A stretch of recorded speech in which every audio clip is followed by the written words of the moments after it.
blind babies looking for food. Starvation, the recipe, people subdued. When the people you trust got it in for you.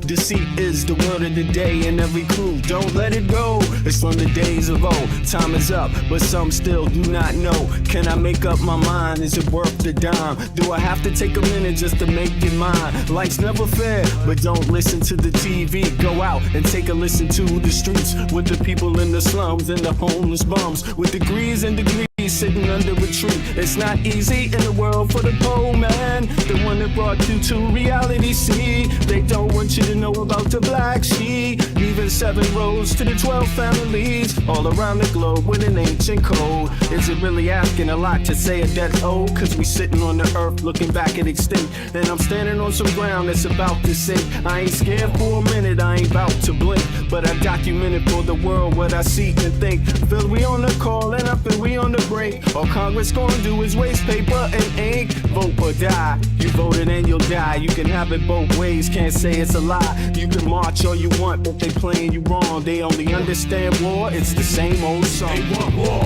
all they really want is a war. Diversionary tactic to make the big score. The diamonds in the morning, you know they want more, but they wanna keep you low, so they manifest the war. All they really want is a war. Diversionary tactic to make the big score. The diamonds in the morning, you know they want more, but they wanna keep you low, so they manifest the war. Like a lotus coming out of the mud with colors, I create envy in those with power but jealous. I unify the poor with my song, the hell with the others. Descended the way they treat indigenous brothers, cause I understand we link forever. They try to hate us even though that we keep it together. I'm not talking about controlling the air or the weather. I'm talking about maintaining the truth, the high endeavor. A rebel drops bombs in the midst of trouble. The free world counterattack and now there's double. But nature gets the shit in the way to settle. If you stop the machines for a minute you might hear, but they won't cause the TV's whisper in the ear. And capitalism has eyes that don't tear, and they cloud up and get crazy and won't stare. And like an ad, it's hard to get an ass to listen. Living like this is like living in prison. It's hard to keep hope when you're living in prison. The spiritual thoughts, so yes, the mental prison. The outside, yes, it's got to get through. Something's gotta die, so something here can live. Your life is nothing if you got nothing to give. Keeping the spiritual, yes, disguised as religion. Controlling your mind, the mental prison. They want war, all they really want is a war. Diversionary tactic to make the big score. The diamonds in the morning, you know they want more, but they wanna keep you low, so they manifest the war. All they really want is a war. Diversionary tactic to make the big score. The diamonds in the morning, you know they want more, but they wanna keep you low, so they manifest the war.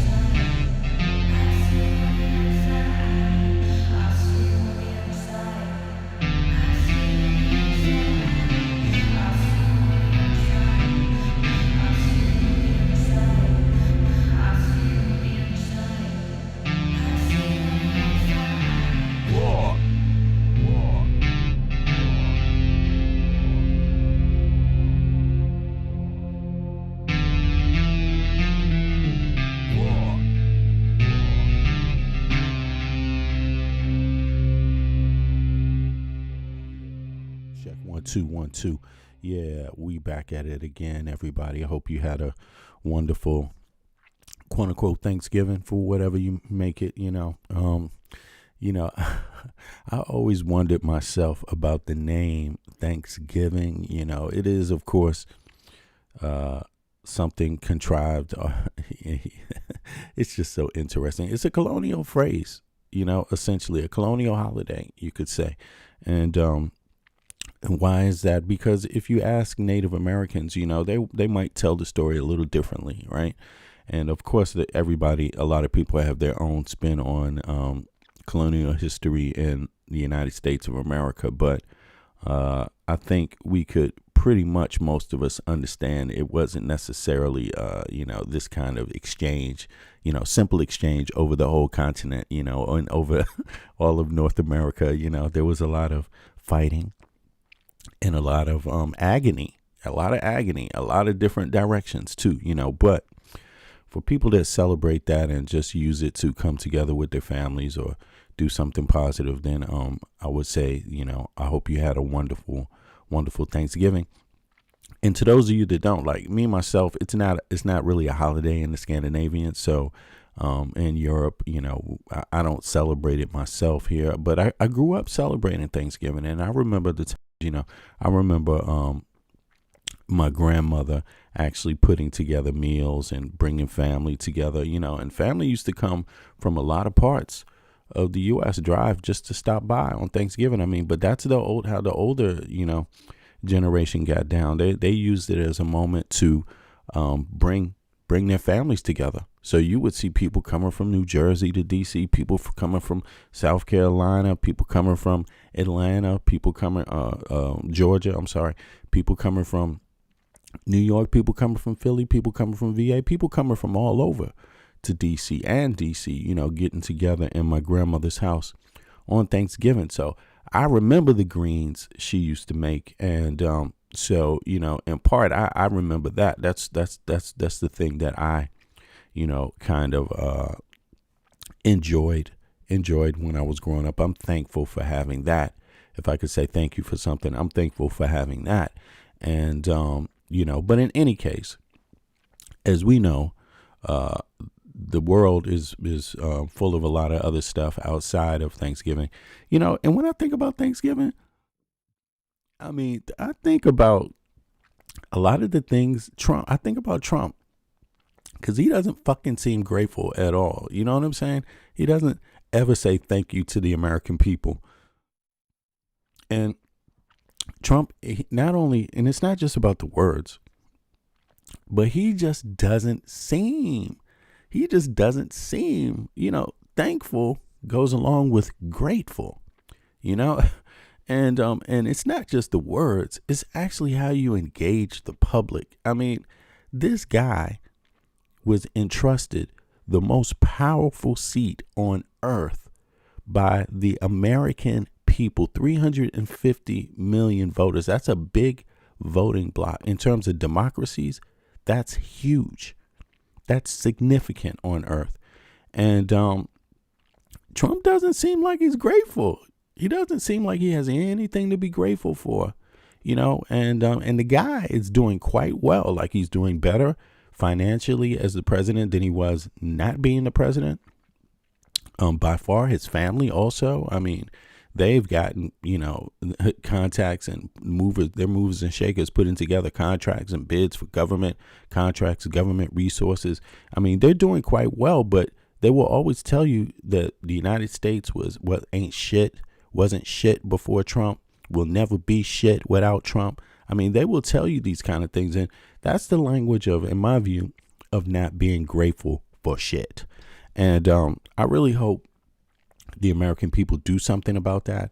Don't settle for that type of thing, because I got to tell you, whoever is the president of the United States should be extremely grateful and show immense amounts of gratitude towards all Americans, period, across the political landscape, Republicans, Democrats alike, because without those two parties and the American people that support those parties, you can't get shit done as the president. And yeah, you really, I mean, think about this. This guy had to sit before Democratic senators to have people like Kash Patel approved. Dems could have stepped out of that and should, in retrospect, should have not co-signed one. But the idea is that it would be even worse. But in any case, you get where I'm coming from. This guy. But I guess his Thanksgiving was Mondami coming. That was a Thanksgiving. But that was the most grateful I've ever seen Trump, was in the Mondami meeting. I mean, that shit was outrageous. You know what I'm saying? That shit was crazy. I was just like, somebody said in the chat, American con artist. Okay, where you come from, Freshie? Where you come from? What country do you come from, Freshie? Where do you live? let's give Freshie some time today, since or are you talking about Donald Trump as an American con artist? I don't know, but let me know, Freshie. I don't know. That's just it. Is it Donald Trump that's the con artist, or you support Donald Trump, or is it who is the con artist, and where are you from? What country? Which country is it? Uganda with Museveni? Is it Cameroon with Paul Biya? Is it Biya? Right, with Biya, right? Which one? How is it? Russia with Putin? How many years has Putin been in power? What country are you from, Freshie? Oh, I guess Freshie's not from any country. Okay, well, anyway, it's all good. But in any case, shout out to the chat. Shout out to the listeners. Thanks for joining me again. Now, it is the 28th of November, 9:51 Central European Time. That would make it 3:51 Eastern Standard Time, USA. And that would make it, 12:51 West Coast Time, USA. So what's up to everybody on the late stroll in the USA? What's up to everybody waking up in the EU? And everybody in Asia is already up, getting their workday on. So what's up with you all also? Now, this has been, I got a little cold, y'all, so excuse me. The weather's been kind of changing. So, yeah, it is what it is, if you can kind of hear that in my voice. But, yes, this is what we got out of Trump's ass. And it has been pretty bizarre. It's been pretty bizarre. What is this? Hold on. Did I mess this up? Let me fix this real quick. Here we go. Boom. Is it there? Oh, wait. Why is this not showing?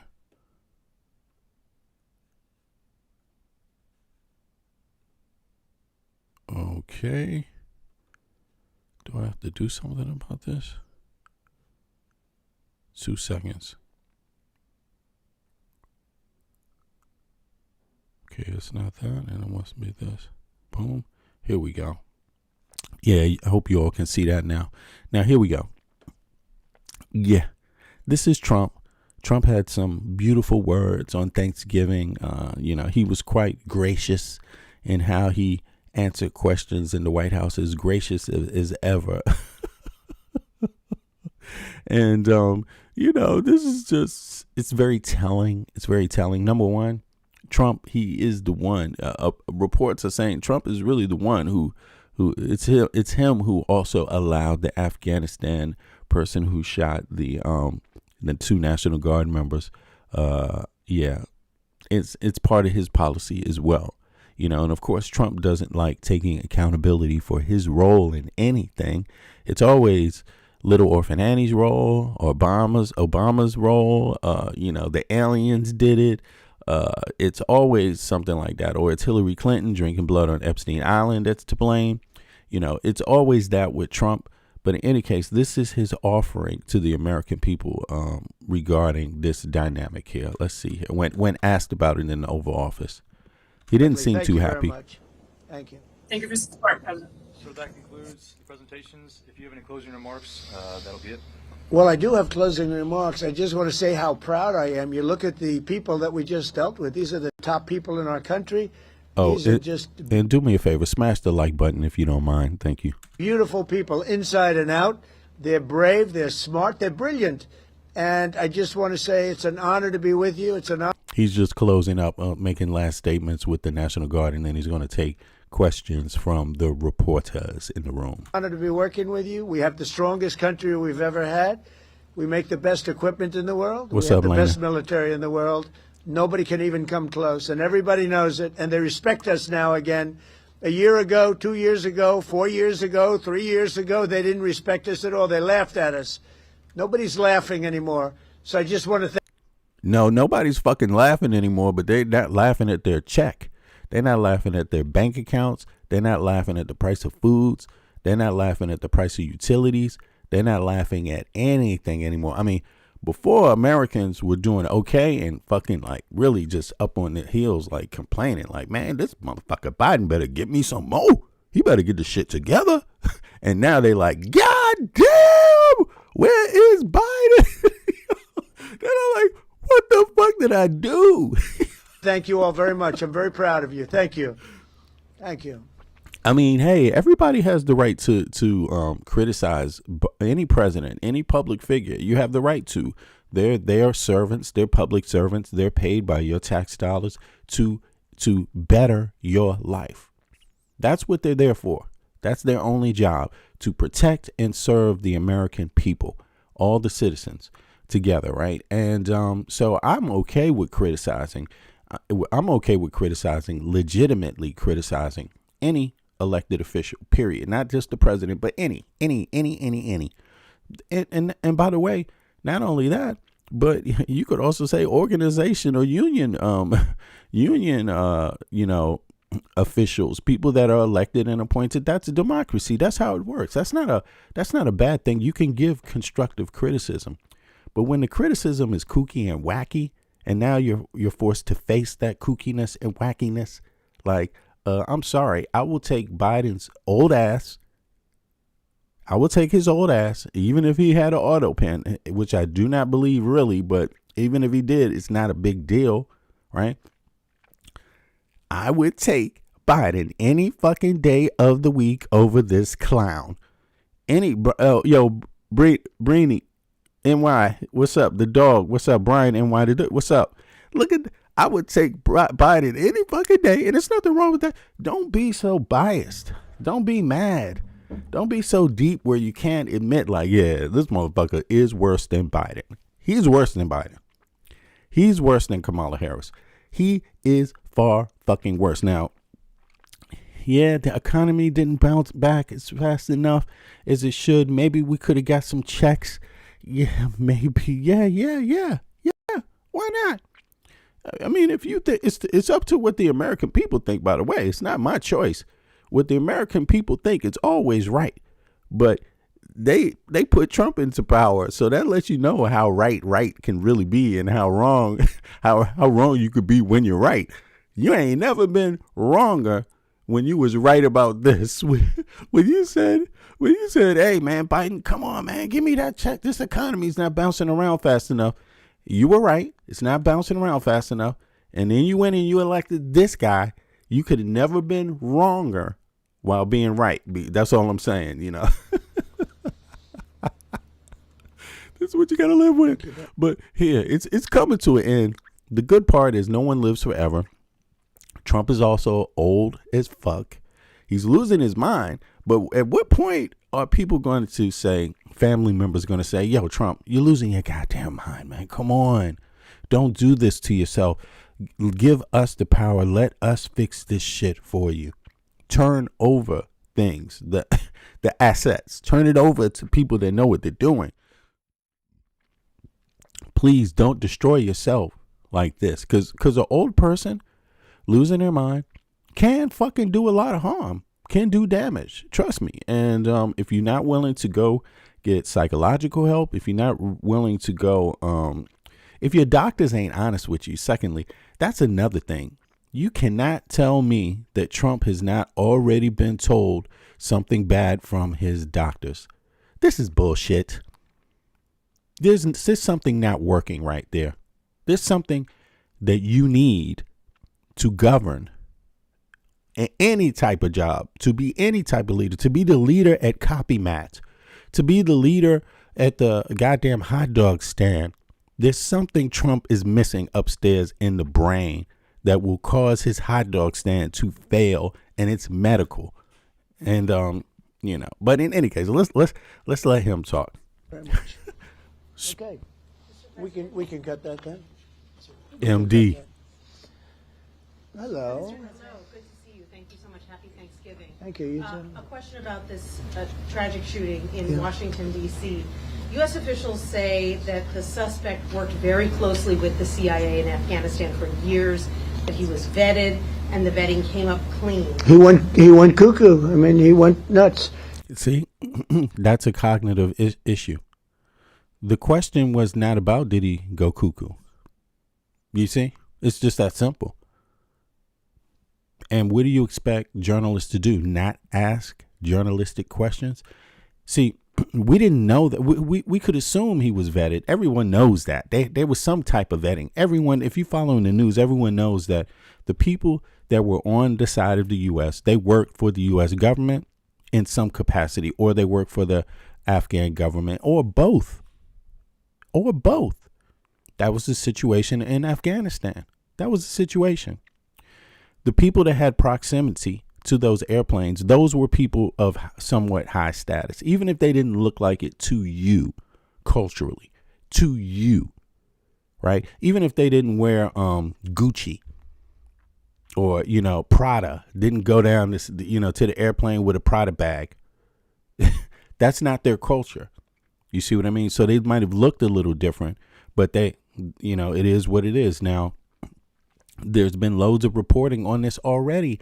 There's been loads of people have looked into this. Congress has looked into this. The Senate has looked into this. Nobody just comes over like that without there being folks looking into it, because the tax dollars made sure of it. They had meeting and convened loads of times about this. You see what I mean? There were concerns off the block. People had concerns. You see what I mean? Trump is behaving like that didn't happen. And when someone asks a question to try to establish that, when the issue is brought up again, he just loses it. He loses it. He can't answer the question. A tragic shooting in Washington, D.C. U.S. officials say that Donnie, what's up, bro? the suspect worked very closely with the CIA in Afghanistan for years, that he was vetted, and the vetting came up clean. He went cuckoo. I mean, he went nuts. And that happens, too. It happens too often with these people. You see him. But, yeah, this is, yeah. look, this is how they come in. This is how they're standing on top of each other. And that's an airplane. There was no vetting or anything. They came in unvetted. And we have a lot of others. Anybody remember they eating the dogs and cats? They eating the dogs. They eating the cats. He said that while debating Hillary Clinton and shit. They're eating the dogs. They're eating the cats. In this country. This is what he's doing right here. Look at his picture. See? You're looking. I mean, and this is what's shameful. He is making fun of the fact that people that know their capital is falling, people that know that they worked with the U.S. government and the capital, the place where they lived every day while working with the U.S. government, is being overthrown in their faces, and that they will fucking be killed. He's making light of that. He's making light of how people behave. You may as well make light of how people were behaving during the 9/11. You may as well look at these people on the street running around. Look at them. Look at how they are. Look at this. Look at this. That's how people behave when they're frantic, when they're panicking, when their life is in danger. For real. I mean, you see it every day. He may as well make light of how people react when there's a mass shooting. Look at them. They're just running around. Look at them. I mean, again, he's not there. He's not there. He is not there. One thing you have to have cognitive, you have to cognitively be there in the moment. And this guy is not there. He doesn't understand that moment for what it actually really is. He's not connecting to the suffering that those people were about to witness and the panic in their hearts. He's not connecting to it. So he can't be your fucking president. That's actually a must. Because if he doesn't have it for them, he won't have it for you. Did he have it when the flooding was happening in Texas? Did he have it? Did Kristi Noem have it? Or did they just walk out there and say, well, it's the president's policy to not fund states anymore in natural disasters with federal dollars, even though you pay federal dollars? It's the state. It's the president's policy. She didn't drop one tear. You may as well make fun of that. How do people react in a natural disaster? Look at them running. Look at them. See, here's a picture. Look, see, I told you. They come in. This is how they're standing on top of each other. And that's an airplane. There was no vetting or anything. They came in unvetted. Listen, and thank you for that, Song's worth, And look, I'm just saying, I don't care who somebody is. I'm going to acknowledge who they are, they're human, them being a human being, even if we're adversaries. I'm still going to acknowledge the individual as a human being. You see what I'm saying? That might be the small difference in the outcome. And this guy doesn't have it. Generals on the battlefield have to face adversaries every day that they might find a little bit of goddamn human respect for. That might be the difference in the outcome. And this guy is not serious. He's serious. He's not there. He can't do it. He cannot do it. He can't do it for his own country, for the outcome of his country. He cannot do it. And we have a lot of others in this country. We're going to get them out. But they go cuckoo. Something happens to them. Your DOJ IG. Respect to all the military people in the military, by the way. Respect to y'all. But this guy is not your leader. This guy is not a fucking leader. This guy is shitting on our military, like seriously. Reported this year that there was thorough vetting by DHS and by the FBI of these Afghans who were brought into the U.S. So why do you blame the Biden administration? Because they let them in. Are you stupid? Are you a stupid person? Because they came. That a real question must have gotten asked right there, because he got triggered, like, just a normal goddamn question. Person speaking to him calmly. What? Are you stupid? These Afghans who were brought into the U.S. So why do you blame the Biden administration? Because they let them in. Are you stupid? Are you a stupid person? See, deep down, he knows he let him in. That's what that's about. He's totally like, you just hit my weak spot. Of these Afghans who were brought. I have to take accountability too. Thorough vetting by DHS and by the FBI of these Afghans who were brought into the U.S. So why do you blame the Biden administration? Because they let them in. Are you stupid? Are you a stupid person? Because they came on a plane along with thousands of other people that shouldn't be here, and you're just asking questions because you're a stupid person. And there's a law passed that it's almost impossible not to get them out. You can't get them out once they come in. And they came in, and they were unvetted, they were unchecked, there were many of them, and they came in on big planes, and it was Yeah, let's look into the law a little bit after this. Disgraceful. And if you look, you'll see there was a law passed. It makes it almost impossible not to let them in, not to certify them, so to speak, once they come in. And they came in, and they shouldn't have come in. And frankly, the whole thing was a mess. The whole Afghanistan situation was a mess. It should have never taken place. If we're going to go out, and we would have gone out because I had everybody ready to go. We were going to go out with strength and dignity and precision. And we would have left from Bagram. And we would have kept Bagram, by the way, because of its very close relationship to China and where they make their missiles. But when you let the people come in by the thousands and thousands and thousands, they made a terrible mistake. But they were incompetent. Yeah. Mr. President, thank you for having us here tonight. I mean, Trump is essentially here admitting that the deal that he made with the Taliban was a deal to exterminate human lives, to exterminate the people that actually worked with the United States government. I mean, this is the same thing that happened in the Congo with the French. When the French left, the group that the French were supporting was left helpless. The group that dominated the policy in the region for decades pretty much was left helpless after that. So the people on the ground that were left, they incurred all the wrath that was designated for the French, for the colonial, position that the French had there. And if you can't get your hands on the French, who do you get your hands on? The local people that worked with them. And this is the same dynamic here.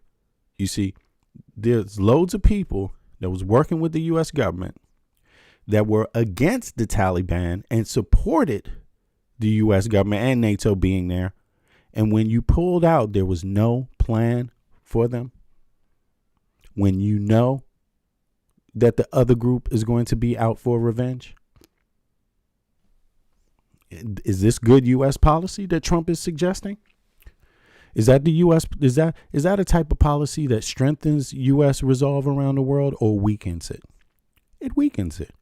Because no one in their right mind is going to work with a fucking country that just fucking abandons them and leaves them for dead. And no one should. I mean, I'm sorry to say that, but no one should. You deserve better than that. You deserve partners that stick with you. That's what you deserve. When you put your ass out there, you deserve partners that understand what's going on. And Trump simply doesn't. He doesn't take any accountability for it. He's just like, yo, well, pull them out now. Time for the Taliban to kill everybody else. Since we won't be there to protect them, just let them die. That's what Trump is basically admitting to in a sideways way. Not, I'm just saying, if you think about his logic, he's not thinking about what's going to happen to those people at all. He's acting like those people weren't involved in a fucking war. He's like, oh, yeah, we just leave, man. Everything will be okay. They were just having tea together. That's all. Everything's going to be all right when we pull out of here. The Taliban won't have any revenge. They won't want to let out any anger on it. They won't want to teach them a lesson, right? In precision, and we would have left from Bagram, and we would have kept Bagram, by the way, because of its very close relationship to China and where they make their missiles. But when you let the people come in by the thousands and thousands and thousands, they made a terrible mistake. But they were incompetent, yeah. Yeah, Mr. President, thank you for having us here tonight. You've spoken with Sarah and Andrew's family. We have a call in a little while, actually, right after this. Do you plan to... Well, the family is devastated. Do me a favor. Imagine. But click the like button for me. Yeah. I'm not sure how many people we got up in here. I gotta look. A couple hundred people. Yo, click the like button for me so more people can see the stream, y'all. I appreciate it. we have spoken. I mean, my people have spoken with the family. We'll be speaking tonight, tomorrow. Look, somebody in the chat said, "Not our country, not our war." Well, why the hell are you trying to go into Venezuela if it's not your country, not your war? Why are you defending Israel if it's not your country, not your war? What the fuck are you talking about? You can't have it both ways. Pick a way and stick with it, but stop acting like you're not involved in wars right now, actively and encouraged by this president. Stop it. Okay? If you're really not down with war, you won't sell nobody any goddamn weapons. Okay? How about that? You have to give them a little. They just found out about their daughter. You can't just... Yeah, make Argentina great again. What about that one? What about that one, Dennis? Yo, hold on, not Dennis. Who the hell is this? MSGG. Make Argentina great again. You ready to eat some Argentina beef? GG. Actually, somebody's living quite well in Argentina. I hope you are. Call 2 seconds later. Yeah, of course. It's a very, very tough situation. Obviously. She was so outstanding. I mean, I just heard outstanding in every single way. All right, let's skip over here. Let's get My over dad this. can't lose weight. Yeah, there's more to this cookie, right? But let's see what the news, what the agencies are reporting on this too. Let's see here. Names of the 2 West Virginia National Guard members who were shot at point blank range just blocks from the White House. The Justice Department identifying them as 20-year-old Sarah Beckstrom and 24-year-old Andrew Wolf. We understand they've undergone surgery and remain in critical condition. We're also learning new details about the suspect. Authorities say the 29-year-old Afghan national traveled across the country. Hold on. Listen, I got to say this. You're not going to be, there is something, there's no way in hell you're going to withdraw the U.S. troops from being involved in global affairs. You're never going to extract the United States of America from global affairs. Why? Because the United States of America is 350 million people. Okay. That is what makes its military strong. The fact that you have 350 million people in a democracy that believe in rights, right? That believe in rights, funneling money into one socialist project called the U.S. military, which is funded 100% by taxpayer dollars. Now, there's no way you're going to extract them from global affairs because the United States is involved in trade with the globe. And that trade is what allows Americans to live well when they ever lived well. You see what I mean? It's allowing people to advance and go into another part of reality outside of picking beans okay, picking beans. Okay, they're now able to have jobs in software companies. They're now able to have other types of jobs. You see what I mean? Americans don't want to make shoes. You know, they don't want to sit in a factory and make shoes. That's a little difficult for them, you know. So I'm not saying that they can if they don't want to, but it's not feasible to have this plan of just get out of every war, get out, come on back. No, that's not the case. Just like we said it before, you could say you're against socialism all you want, but part of the American democracy is socialism. Part of it is socialist. They have socialist projects. Capitalistic engine with socialist projects. The EU, capitalistic engine, socialist projects. Universal health care because it's cheaper and more efficient. Universal education because it produces more educated people for a better price, right? It strengthens the society. Capitalistic engine, though, it's blended with private aspects to it. You see what I mean? It's mixed in, you know? So it's the same thing. You can't just be like, oh, just pull them all back from out and not involved in any war and ha ha ha ha. No, you're going to have a bigger war after that. What the hell are you talking about? You pull them back, you're going to have a world war. You know what I'm saying? Like that's really what it is. And believe it or not, you're going to lose a whole lot of trade if you're not out there in the world because somebody else who is inclined to use their military like Russia is going to show up and take shit from your trading allies. And if you're not willing to defend them, you're going to be fucked up because I don't know the last time you heard, but the U.S. doesn't seem to have a whole lot of uranium sitting around. We don't seem to want to mine uranium. There's a lot of other things we don't seem to have around that you need for computer parts, cell phone parts, TVs and shit like this. I mean, seriously. So just think about that. It's not one way or the other. That's that polarized thinking. You know, things are a little more nuanced. But let's hear what he got to say here. Let's hear what they got to say. From Washington State to the nation's capital before the attack. Well, the latest on the investigation. Now, we said that he drove. I was guessing. I was guessing yesterday when I said he drove. He came all the way. But I just guessed because they said he's from Washington State. So, and he came with a weapon. Obviously, he didn't fly. You didn't fly on a plane with that gun. You see what I mean? So he drove. He drove all the way across the country. He drove from the furthest part in the opposite direction all the way to the East Coast. From the West Coast, that's a long ass way, yo. He had to drive south and then east. You know what I'm saying? He had to drive south and then east a long way to get to D.C., right? Then when he got to D.C., because of the gun laws, you know, because you can't check everybody at the fucking border. What are you going to check everybody at the at the damn Frederick Douglass Bridge? You know, the 14th Street Bridge. You're going to just stop everybody, check every car for a weapon that's coming from VA, coming from Maryland. You know, come on now, that doesn't work because you could just go across the street somewhere in another part of DC and get into the city, right? You know, which in any capacity.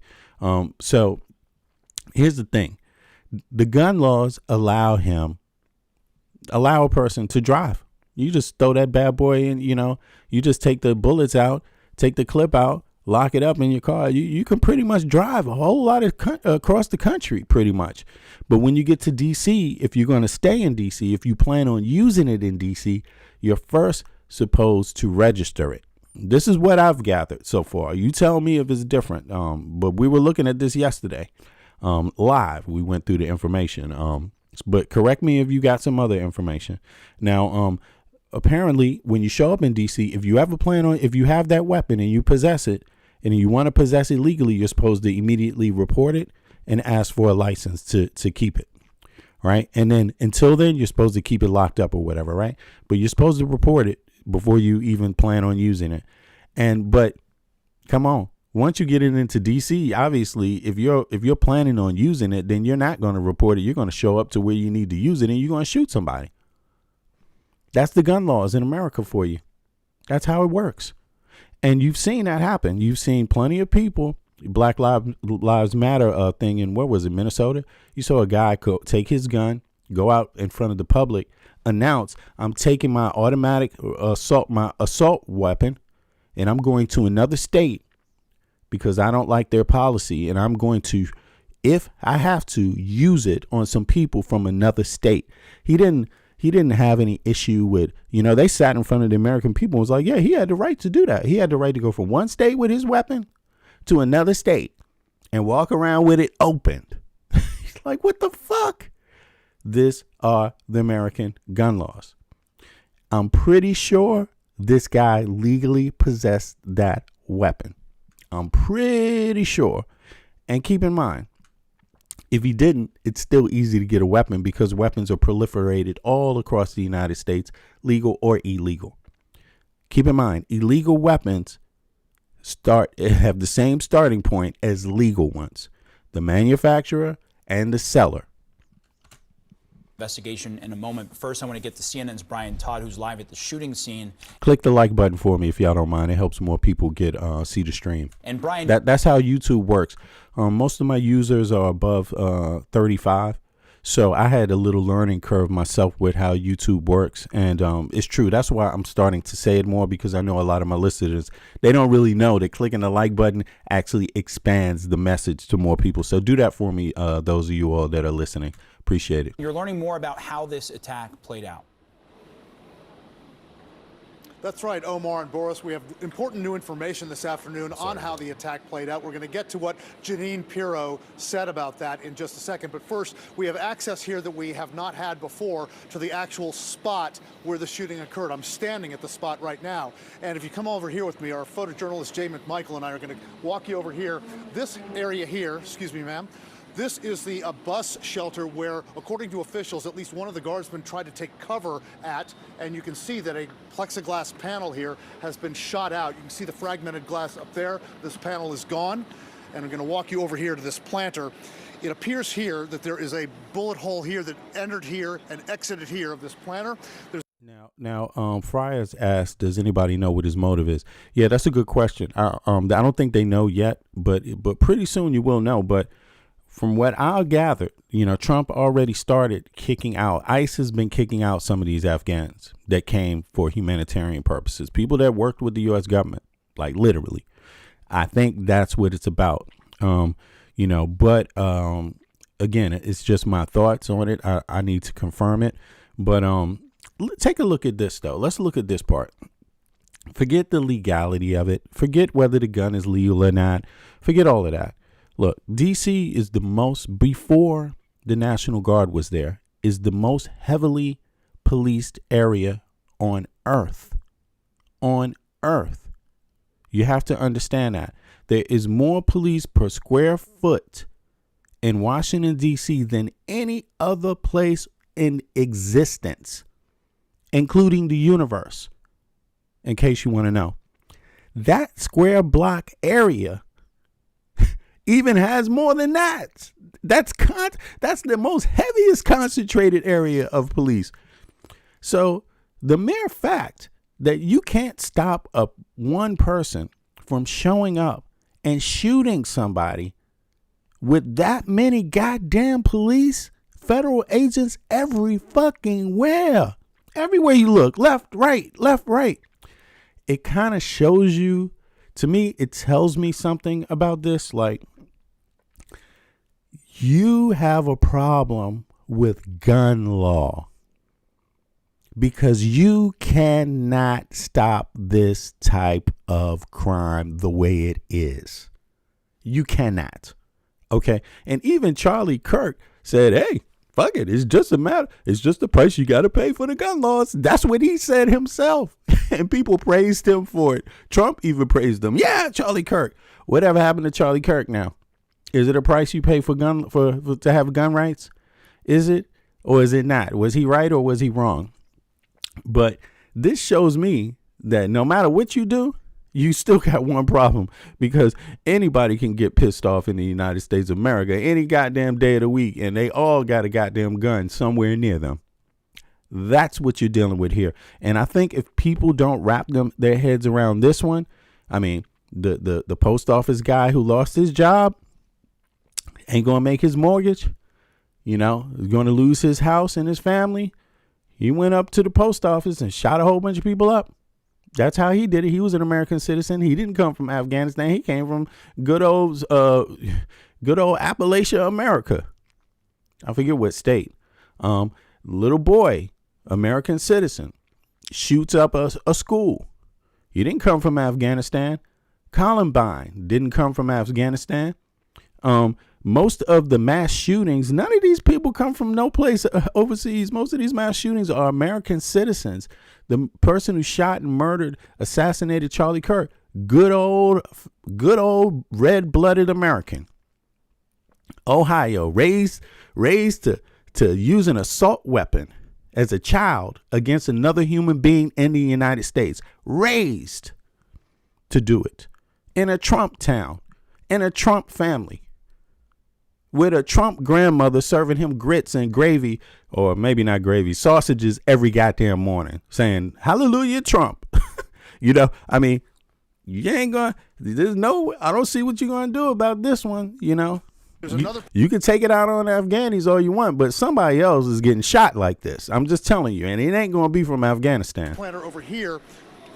Jay's going to shoot you a close-up of that, and there's another planter here where this part has been removed. I'm going to walk you over here to show you that part of the planter that was removed, and in the meantime, you see a makeshift memorial here to the victims, people laying flowers and an American flag. Yeah, it's going to be good to know what ammo he had. Over here is a part of that panel that was actually removed, and you can see additional bullet holes. That's true. You don't know what's going on until you get all the information in. So those are some good questions, you know. But, I mean, on the surface, it looks just like a regular old American issue, if you ask me. Just regular American shit. People get shot every day, B. Like, people get shot every day. And I'm sorry that it happened to be these two National Guard members. But it does show you that more police ain't going to save them. More police ain't going to stop one random person with a gun in the United States from shooting another one in Washington, D.C. or anywhere else in the motherfucking country. Okay. In fact, about 4,000 of them going to happen this month. What you going to do about it? You know, one here. And this looks like some evidence that was handled by authorities as they started to process the scene last evening. So in addition to that, we have new information from Jeanine Pirro. She is the U.S. Attorney General for the District of Columbia. Earlier today, she spoke to us about the sequence of gunshots. Take a listen.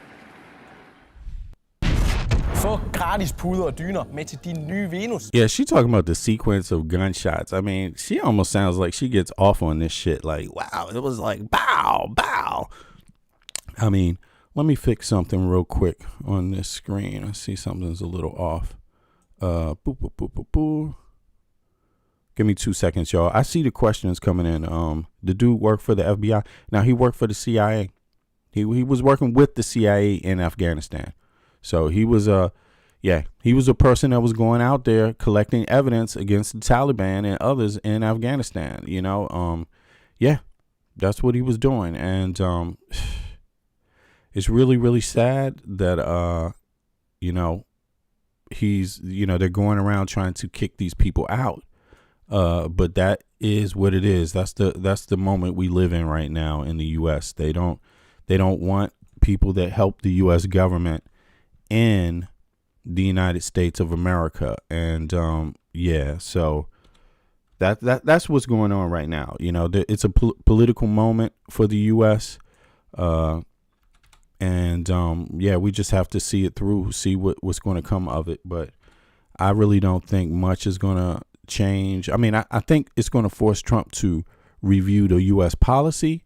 But, outside of that, I don't think much is going to change. You know, we still got what we have is in the U.S., I would say, is when it comes to normal shit, regular stuff, just being good, just being fair. We have a political problem. You know, our politics don't understand fairness and being reasonable. You know, our politics right now, you know, even in the Supreme Court, they don't understand just being fair and reasonable. You know, it's overly politicized, if you ask me. And of course, they're going to sit around and try to find a way, because congressional members are more about blame than they are about solutions. And you're going to starve. You're going to starve. You're going to miss opportunity in your life. and you're going to pay for that through taxes, you know, and this is the leadership we got right now. I hope it changes sometime soon. But if people don't come out and vote, there was 80 million Americans that didn't vote in the last presidential election. That's the same amount as people that voted for Kamala Harris or voted for Trump, either one. That's more than many Western NATO allies, countries, you know, the population of their countries. You know what I'm saying? That's a lot of people. So my suggestion is go find those people and get them to do something about this, about their Congress and their Senate and their president, you know, because right now they have no word in on it. They just bystanders, you know, essentially, you know, no matter what happens, they're bystanders. They don't have a say. All right, here, let's go back to a this lone one. gunman opened fire without provocation, ambush style, armed with a .357 Smith & Wesson revolver. One guardsman is struck, goes down, and then the shooter leans over and strikes the guardsman again. Another guardsman is struck several times. And both of those guardsmen are now in critical condition at a local hospital. We have made inquiries with the hospital to learn more about the surgeries and about where they're being treated. The hospital's not gotten back to us on that. As Boris and Omar mentioned, they're identified as Sarah Beckstrom, 20 years old, Andrew Wolf, 24 years old. Those are the two guard members who were struck yesterday in this attack. Beckstrom has been in the guard since 2023, according to officials. Andrew Wolf has been in the guard since 2019. According to officials at the news conference, were sworn in yesterday. We believe that meant that they were sworn in not as new guard members, but sworn in as deputies for the U.S. Marshals, which they have to do about every month. Guys, back to you. Brian Todd live for us in Washington, D.C. We hope to learn a positive update on those guard members at some point soon. CNN senior national security reporter Zach Cohen joins us now. Zach, take us through what we've learned about the suspect. Yeah, we're learning quite a lot about his background. It's a 29-year-old Afghan national. 86 million that didn't vote. That's right, Fries. You know, Americans, just to give Americans some, those that don't have context to that 86 million, of course, that's a bigger number than a lot of Western allies countries. That's a bigger number than many countries have, period. Western ally or not. But also the voting rate of people in other Western countries is much higher. So connect that to the fact that they have universal health care, that they have universal education and a strong, workers' rights, strong union rights. Connect that higher voting population to results in their daily life. Also, another thing to give context to this, in the United States, out of the taxes you pay already regularly, out of those taxes, federal taxes, 50% of those federal taxes or taxes, let's just say taxes that you pay, because you pay state and federal and income, federal income tax too, right? 50% of what you pay in taxes at best, and it's probably less in a lot of places in the U.S., at best go to something that directly impacts your life. The other 50+% goes to shit that has nothing to do with you directly at all. At best, indirect. At best. Soon as you leave the United States of America and go to Canada, for example, that number goes up to 60%. 60% of the taxes that people pay in Canada go to directly impact their lives. You go all the way over to the Scandinavia, it's 70 to 75% of the taxes that people pay directly impact their lives. So that's something for American citizens to think about. Why? And I'm going to tell you, don't expect legacy media to have a story about that, because that's really what they're supposed to be telling the American people. But if you notice, when was the last time you saw a story from Fox or CNN about that? You just let me know. Came to the United States in 2021 as part of this program that was implemented by the Biden administration after the U.S. withdrawal from Afghanistan. Now, it seems that why he was allowed to come to the U.S. in part was because of his... Somebody said Palestinian movement did not vote for Harris. She chose to not have a Palestinian activist on her team. No, actually, a lot of Palestinians did vote for Harris. Palestinians were split. And some Palestinians didn't. Some Palestinians also voted for Trump openly and canvassed for Trump. But here's the thing, my Palestinian brother or sister, if that's who you are, right? Here's the thing. If you really want to get into American politics, then you understand nobody gets what they want right away. Nobody does. There's loads of people in America that have been waiting generations for politics. You know, you can't quit, you know. And on top of that, people were told you Trump would be much worse. Now, you also need to understand this. If you voted for Trump, you voted for a white supremacist that hates Jews and Muslims. Kamala Harris doesn't hate Jews and Muslims, you know. So that thinking, if you understand American politics, you know what's baked in. You know what's baked in. You see what I mean? There's no way in hell. You have to understand this. KKK wants Jews and Muslims to fucking kill each other. You have to understand that. And they want Muslims and Israelis to fucking kill each other in the Middle East. You have to understand that their policy is about that. You see, a lot of the people that supported Trump talked about Zelensky being a Jew. That in their head mattered to them. That mattered most. And so in their mind, Ukraine must lose because he's a Jew, even though most Ukrainians are not.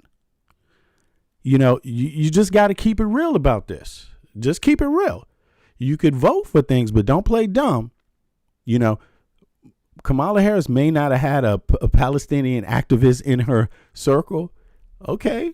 But if you think that's worse than Trump, you can live with the result, too. Just like every American. I mean, if you thought Trump was going to be better on your pocketbook, you can live that. You can live that out. You can have those results. You can have your SNAP cut. Right. You can have your disaster relief funds cut. Right. You can have inflation rise. And that hurts small business. And by the way, a lot of Palestinians have small businesses in the U.S. They're being crushed by that. By that inflation and cost of goods, and less people will buy from you and everybody else. You know, if you, again, it's your own brain, and in a democracy, you have the right to choose. That's your right. And I stand by that right as an American citizen. But I'm an American citizen that lives outside of the U.S. I live in Denmark, in Copenhagen. There's Palestinians here, too. And I'm quite sure that none of them will want to live in the U.S. right now. I'm quite sure of that. I'm quite sure because I talk to them every goddamn day. You see what I mean?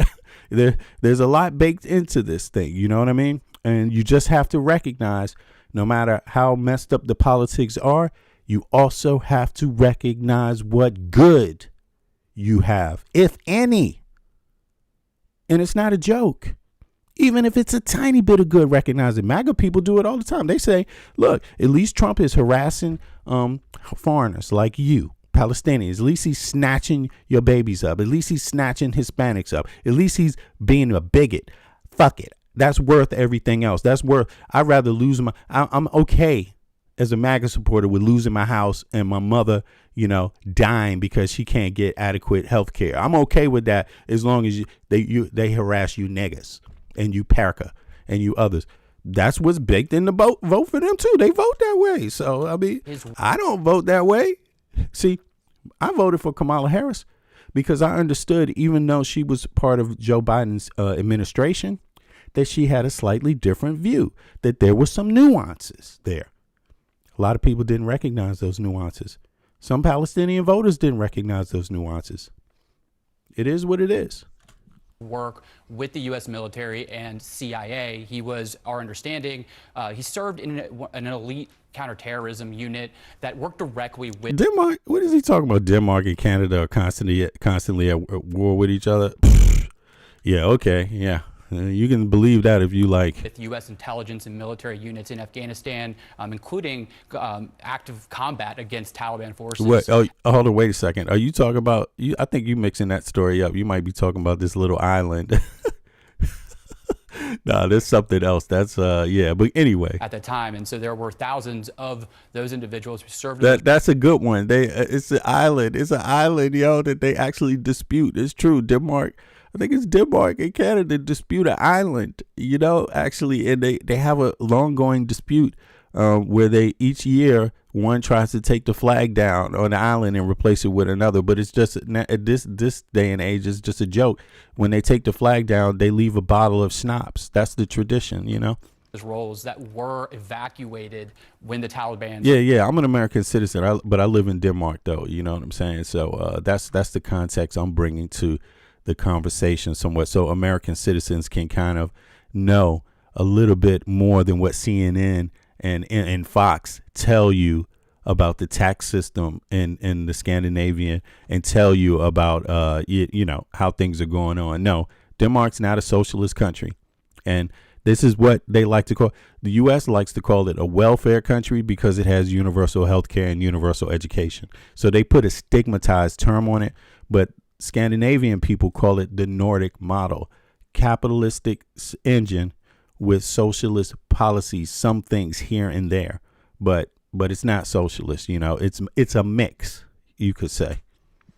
Started to rise. It's just I would say it's a little fairer mix of the two. The U.S. is a mix also of capitalism and socialism because the U.S. military is the biggest socialist project, you know, out there. You know what I mean? But the U.S., when it comes to education and healthcare, they don't want to mix in government dollars. You know, they fight against that. They want to totally privatize it 100%. And I think that's where the prices go up, and that's where less people get covered, you know. But is healthcare an essential to everybody's life? Is education essential to everybody's life? I mean, you tell me. If you're comfortable with that being priced, you know, privatized like a steak dinner out at a restaurant is privatized, then go right ahead, you know.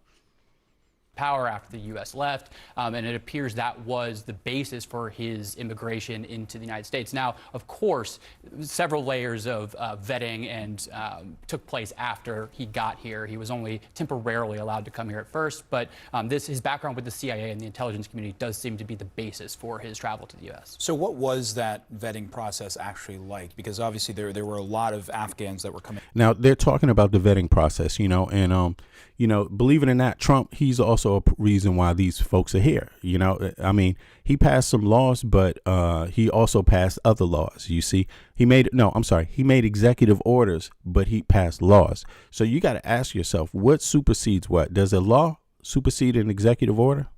You tell me.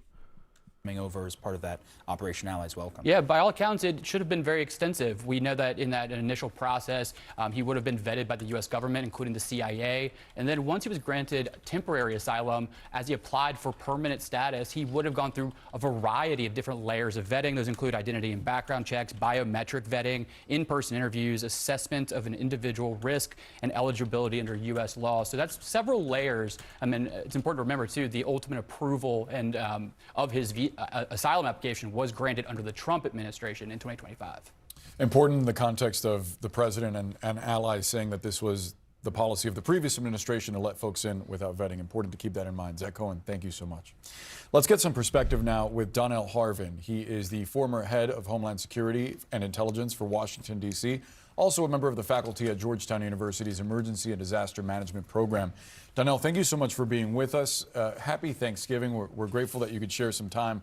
I wonder what a review. So look, listen, for those that want to know, right? This is the deal with Trump administration allowing the shooter to stay in the country. And the Trump administration did take action to allow him to stay. And this is recent. This is this year. This is 2025. Under the OAW, right? Many Afghans received temporary humanitarian parole, a temporary legal status. This is when they first came in, right? After the fall of Kabul, right? The capital of Afghanistan. This status allowed them to live, work in the United States for a limited time. Later, the individual in question, which would be the shooter, applied for asylum or a more permanent status, right? And records show his asylum was granted in April 2025. So who was the president in April 2025, y'all? If Trump was the president in April 2025, put a 1 in the chat. If he wasn't, put a 2 in the chat. I think he was, because I witnessed it. I'm putting a 1 in the chat. So I think that pretty much clears it up. I mean, I don't know if Trump missed that or something, but it's just another fact. Maybe he wasn't paying attention. Maybe nobody in his office really knows what the fuck they're doing. I don't know. I can't cap for Trump, but the bottom line is responsibility demands that you not blame it on little orphan Annie. It demands in 2025 you don't blame your decision that your administration made, your government made under you, that you don't blame Scatman Scruthers for tap dancing. You see what I'm saying? It demands that you blame somebody this year that has something to say. You see what I mean? During your administration, because that's what the American people hired. Now flip it. Flip this on its head. If Trump didn't immediately start sending ICE out on the street, wouldn't MAGA people blame him? If he didn't immediately start doing it? If he didn't do it by 1 month, let's say January 20th, let's say February 20th goes by and people aren't getting kicked out, they would probably start thinking like, hey, what's up, Trump? You promised us this. Then let's go on to March, right? March, 2 months, right? March 20th. Hey, man, what's going on, man? There's no movement on this, on this ICE kicking out these Hispanics. Speed it up, right? This is 3 months. 3 months in. 3 months into Trump's administration, and he was granted. I mean, nobody ran to him and said, hey, Mr. Trump, or maybe they did and he wasn't awake, or who knows. But it demands that he now say, I'm going to have to look at what's going on. But by the way, keep in mind, Trump tends to talk a lot of shit on TV, do very little of nothing, because the reason why it's not so easy to get around things. You have to have a legal claim at some point. If you want to get around law, you have to have a real legal claim that stands up somehow in a courtroom, somehow. And that makes it very hard. Now, we don't know his motive, the shooter's motive yet. But I strongly believe that the motive was the fact that some people were being picked up by ICE. I think that might have been the motive, but I'm not sure. I'm going to look into that. But let me now that I said that, let's play this a little more. As the president has said, of every migrant admitted to the U.S. for being with us. Happy Thanksgiving. We're grateful that you could share some time. I wonder what a review, as the president has said, of every migrant admitted to the U.S. under the previous administration would look like, as we've also learned that officials are going to pause any migration case related to Afghans pending further review. What does all of that entail?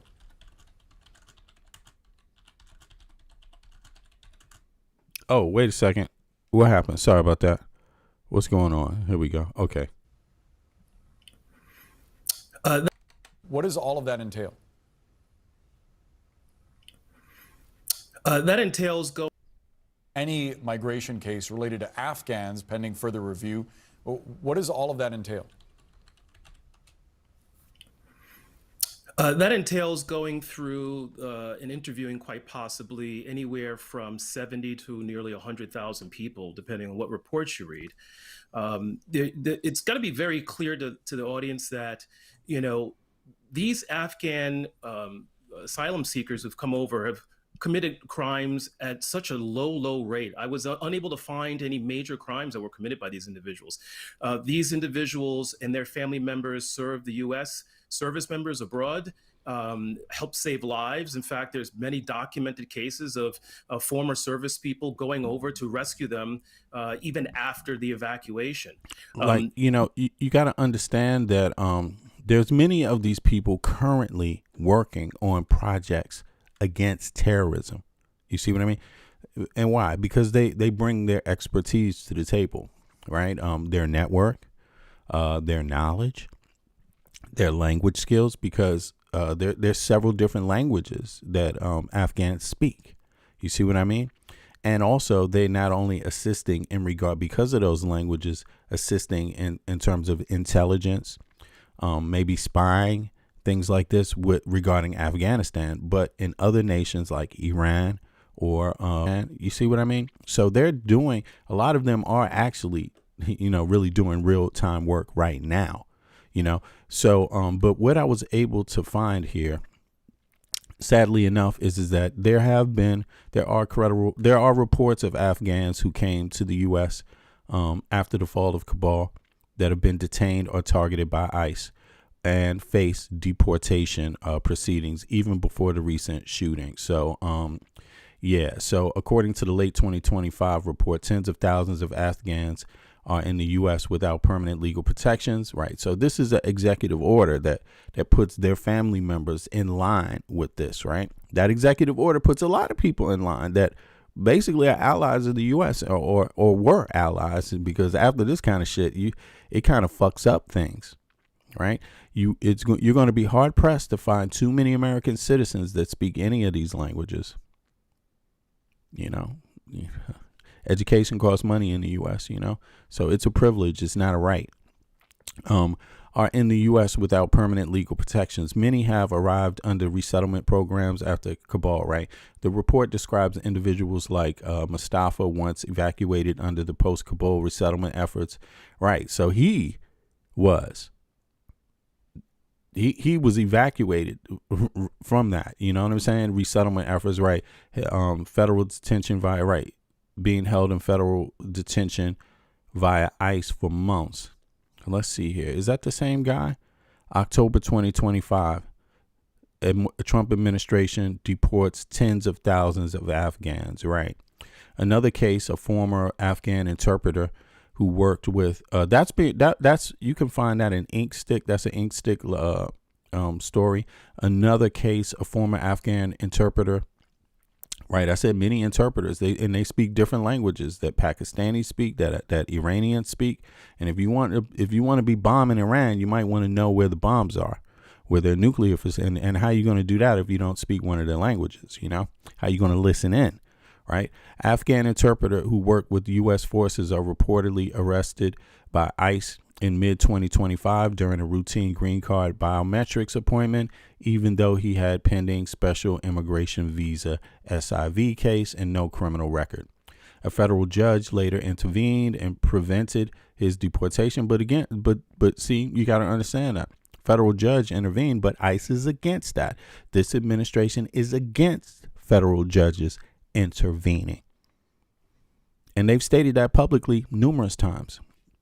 But the case illustrates that Afghans who were promised protections or resettlement remain vulnerable to deportation by ICE. Right. So, yeah. But people need to look into that. I mean, we talked about that yesterday, and it can't be talked about enough because it's a real fact. I mean, it's a real, if you've been following these stories, this is facts. This is facts, But in any case, let's hear some more. What more. happens is that once these individuals go through that layered process of vetting and they get into the United States, they're kind of free to move around the country at their will. There's no further surveillance of them. There's no surveillance state of them. They're just like any other asylum seeker. They'll go through their process, and throughout their process, they will have interviews, and then they'll be part of a normal, non-enhanced vetting. What I believe that the administration is talking about now is some type of advanced vetting. The other thing I wanted to mention is that when you interview these people, when they go through the vetting process, you're looking behind, right? You're looking at their previous history, their ideology, who they've been associated with. That can't predict the future. And so this is the difficult part. Right. It can't predict the future. And you can't predict Americans' behavior either. And, in the motherfucking United States, I mean, Americans go crazy with a gun all the goddamn time. I mean, people get shot every day, B. But in any case, I saw somebody ask, is this a MAGA channel? No, this is not a MAGA channel. But I did start doing these lives because of the, present political situation in the U.S. I'm an American citizen, born and raised from Washington, D.C., born and raised in Washington, D.C., Freedmen's Hospital. If you hear me mention the word Freedmen's Hospital, that will give you a clue about my age group, right? And a lot of my listeners come from that age group.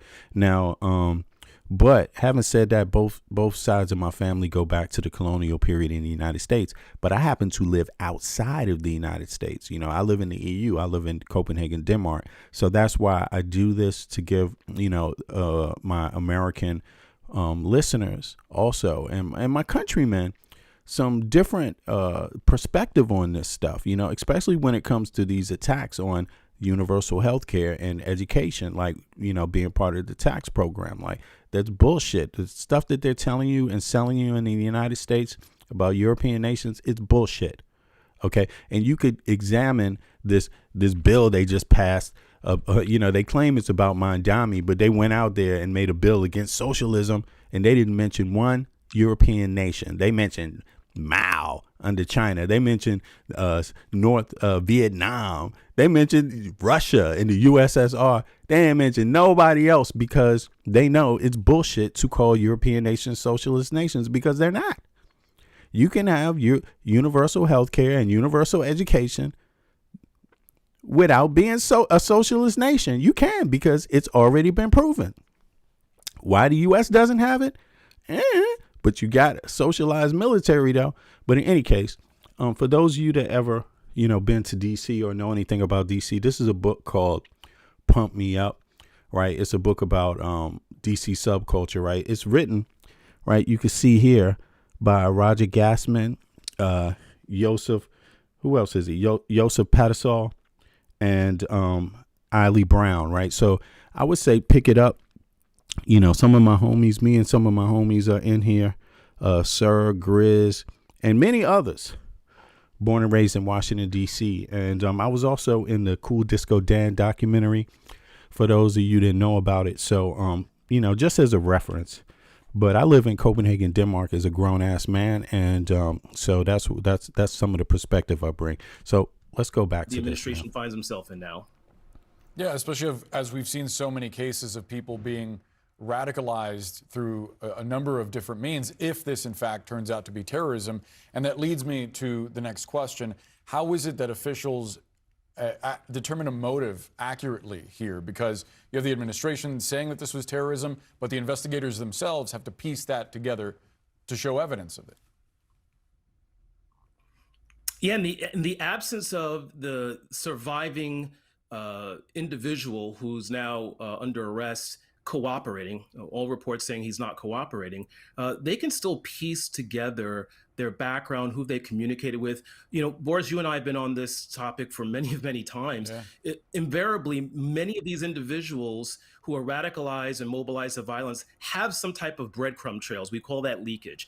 They may have told someone, they may have intimated this online, spoken with someone, shown some type of signs. It's always some type of signs. People just don't wake up, drive across the country with a gun and open fire on uniformed service members. So there's going to be something there they'll be able to find, even though he's not cooperating.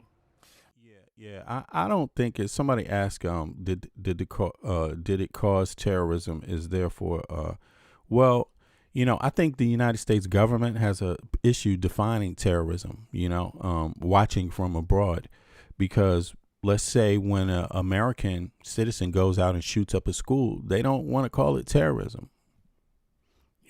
Okay.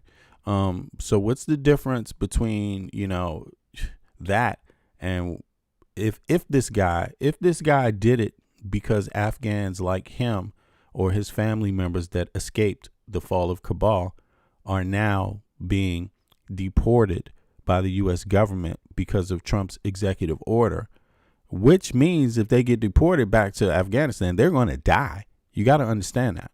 If they didn't leave, they would die because they work directly with the U.S. government. You have to understand that. That's got to create an immense amount of pressure on one's mind.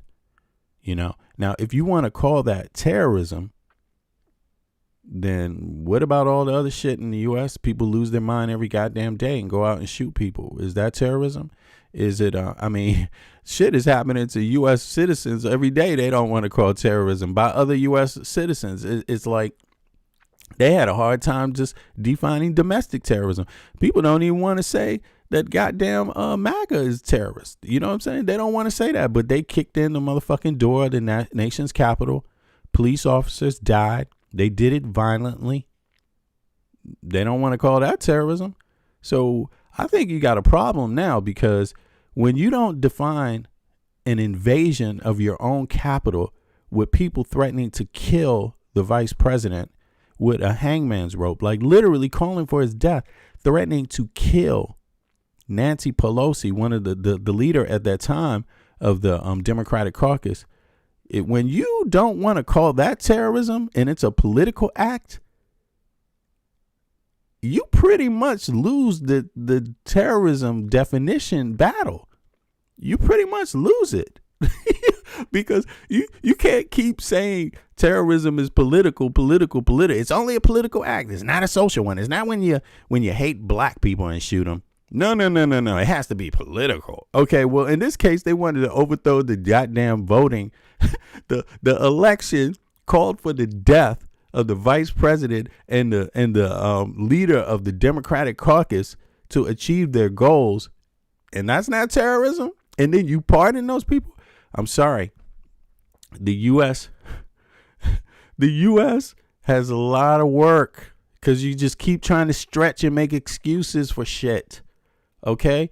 And you might be the U.S. You might have 350 million people, but no democracy can survive constant betrayal of its own rules and its own ideology, its own basis. You can't continue to defy the Constitution and even just what your social norms are over and over, your expectation of people. People have to live and pay taxes. And then when they see you flip-flopping all the time and not knowing how to just be fair, just be real about death, it doesn't work to your favor. It doesn't work, you know? I think the U.S. is having a real good moment right here, but I think this moment is going to make sure more Americans come out to vote. And I think it's going to make American citizens have a better conversation than they've ever had about democracy and their rights and who pays the bills and what the job of the Congress and the Senate and the president and the Supreme Court is actually to do, what their job really is. Because if their job is not improving the standard of every American citizen's life, fire them. Fire them. Okay, they get government aid every day. They are paid by the American taxpayer. If the military's job is not to protect all Americans with their life, if that is not their only job, fire them. You see what I'm saying? Like, there can't be any confusion about what your tax dollars pay for. Otherwise, you are a slave. Taxation without representation. It has to be very fucking clear what these tax dollars are for. You know, I would welcome the Congress, the Supreme Court, the Senate, and the president to speak on that. What are these taxes for? Who pays you? Who do you work for? Let's start with that question. Who do you work for, Supreme Court? Who do you work for, military? Who do you work for, Congress? Who do you work for, Senate? Who do you actually work for? Second question, who pays your fucking bills while you do your work? Okay, you know, really. Go back to something that you alluded to a moment ago, and that is the suspect's previous relationship with the U.S. government and his work in Afghanistan, including with the CIA, according to Director John Ratcliffe. How do you read that relationship? You know, everything I've read that's open source available says that he served honorably and was trusted at a very high level. Like, you don't get attached to a secret top secret unit with the CIA and special operations if you haven't been vetted even before the. What? I mean, this dude has a record. He's got a record of it. They have a record of his actual work. Everything I've read that's open source available says that he served honorably and was trusted at a very high level. Like you don't get attached to a secret top secret unit with the CIA and special operations if you haven't been vetted even before the evacuation, right? So they trusted this individual quite possibly with their life to make sure that they wouldn't leak any information to adversaries, what they're doing, their movements, what they're looking for. And so something drastic has had to happen over the last 3 years since he's gotten here, Boris. This is really, really unprecedented. And in a year that the word unprecedented has been used an unprecedented amount of times, we need to just sit back and look at how bonkers this is, that someone would actually open fire on U.S. service members. I did some research before we came on. I haven't seen any incident of this in my lifetime, and I'm over 50 years old. Yeah, and there is something that happened. Trump became president and started kicking ass out. I mean, you know what I'm saying? Like, that's something unprecedented for sure. And you got to keep in mind, CNN's, they use very neutral language. That's legacy media for you, but I don't have to use it. Trump is kicking these people out. Kicking these people out. I mean, a lot of them are more loyal to the U.S. than motherfucking Americans are. Look at MAGA. They done kicked in the goddamn Capitol door, threatened to kill the vice president. This dude ain't threatened to kill the vice president. He didn't threaten to kill the leader of of Congress. You know what I'm saying? Unfortunately, he did shoot 2 National Guardsmen. By the way, that's not good. And because they're just there because our dumbass president forced them to be there. You see what I mean? Upon a population that said, we don't want you and we don't need you, like he's doing with everybody. Everybody who he's sending them out to is saying, we don't want you, we don't need you. And he's doing it anyway. I mean, he got the Texas Guard, who is from a state that's a taker state that generates less federal dollars than they use every year annually. And they sent their National Guard over to goddamn Chicago, who has their own National Guard. It was like, we don't want you. And Chicago's a giver state with federal dollars. They don't need you. And he sent his own National Guard out there. This dude from the governor of Texas, what's his name? But look, West Virginia, Appalachian County, broke ass Appalachia sending their National Guard members to DC, one of the richest places on earth.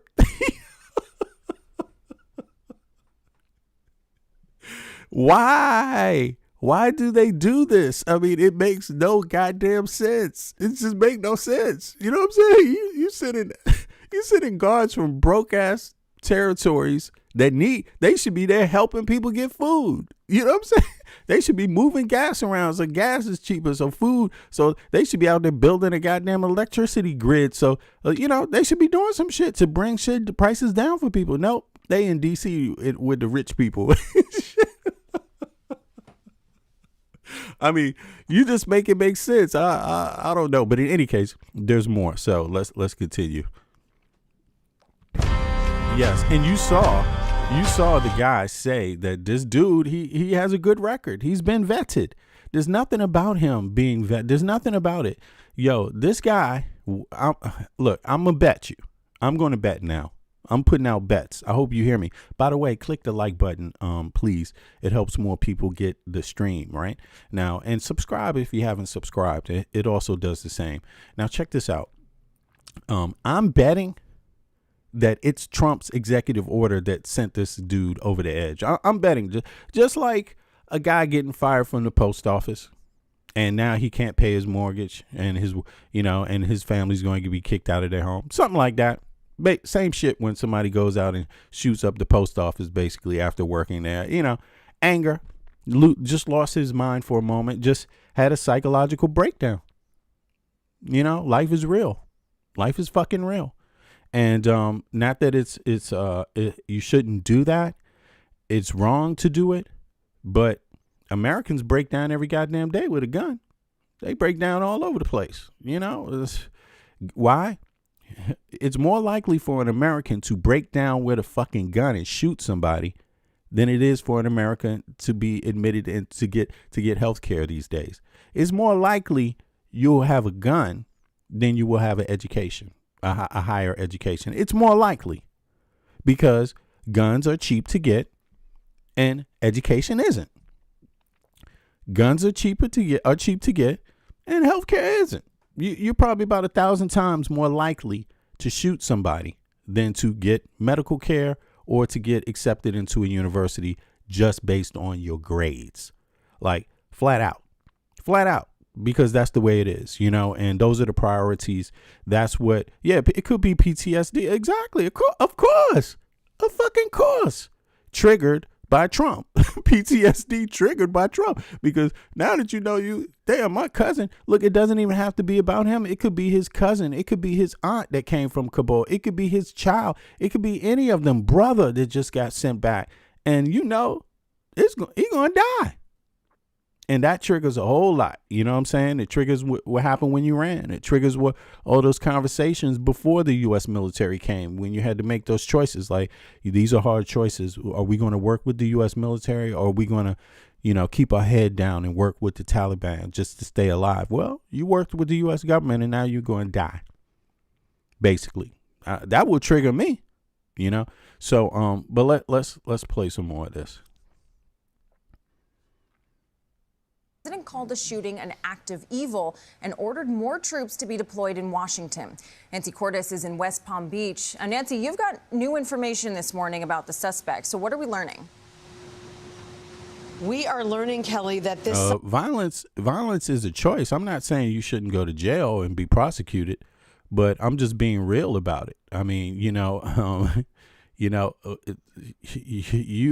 there's low. I don't know how familiar you are with the U.S. law and, you know, how that works in prosecutions, but there's loads of people that go to criminal jails, but they are acknowledged as having mental issues or having a mental breakdown at the time. There's nothing wrong with that.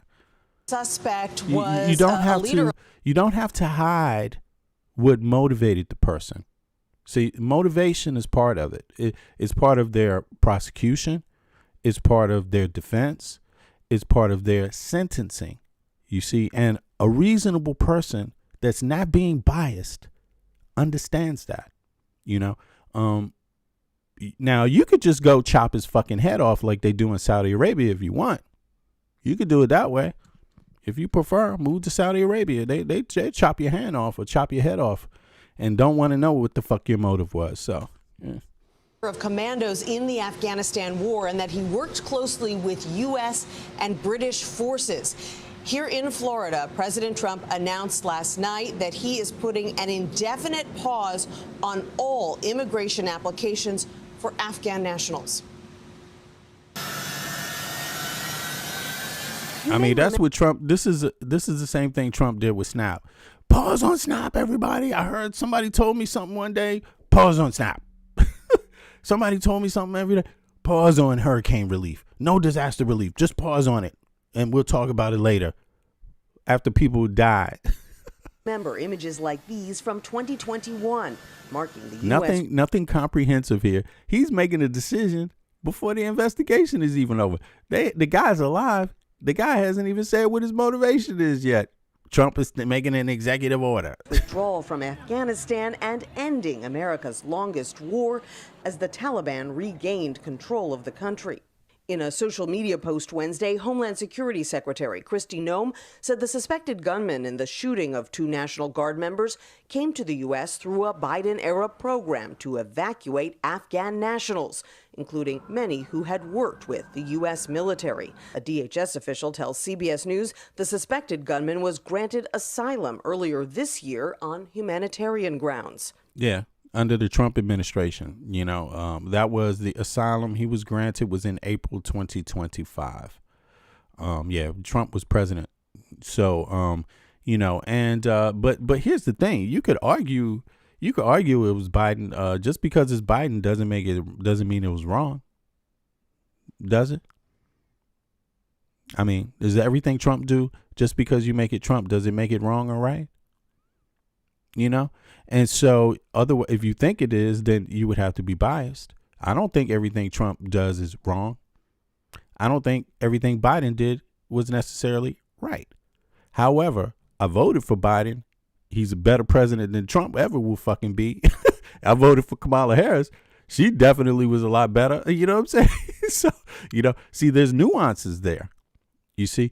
And to actually believe that Jan 6 was not an attack on democracy, you are totally fucking biased.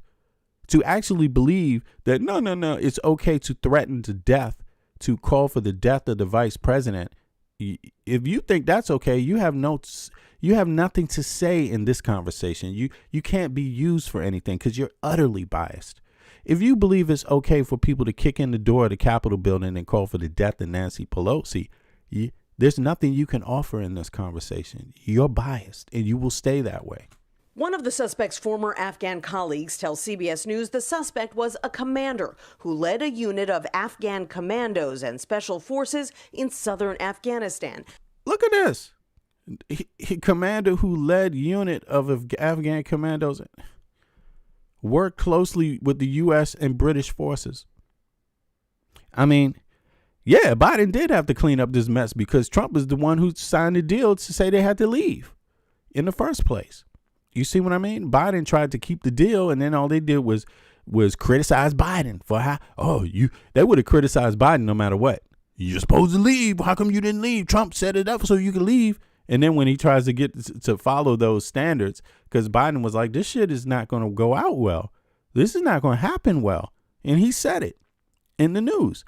But he followed it anyway because he knew the American people overall wanted the military out of Afghanistan. And that's what he gave the American people. But, you would have to be an animal, a sick person, inhumane to not recognize that the people you're abandoning,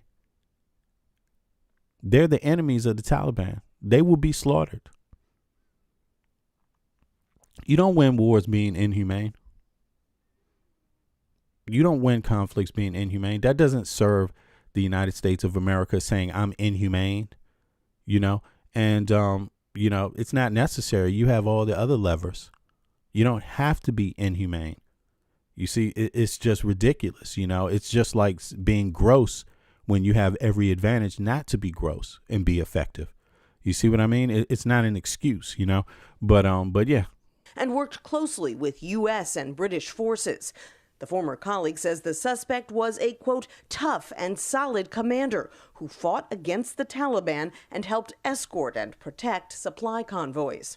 That same former colleague says the suspect had been deeply troubled and upset after the killing of a close friend who was also a commander in Pakistan by unknown armed men. Last night, in a social media post, President Trump says that he wants to re-examine every single person who came to the U.S. from Afghanistan during. Look, they can't even examine the people they're kicking out of the country right here. You got no numbers, no names, no nothing. And now he's promising to do something that he couldn't do, doesn't want to do anyway. I mean, wow. When did they figure out they could do that? Don't you understand that's going to slow something down? I mean, just create more bureaucracy, according to Trump. We don't want to do that. Just get them out. It's like I have no confidence that Trump is going to review any fucking body. Come on, man. This dude is a lame duck. This guy's a lame duck. You're going to continue to just believe him, anything he says? Trump, he's cognitively not there. Trump ain't going to do a goddamn thing. First of all, we know this. He's not going to lift a finger. If anything, barely a finger. Okay, somebody else is going to do whatever they want to do. And they ain't going to listen to Trump. They don't give a shit about Trump.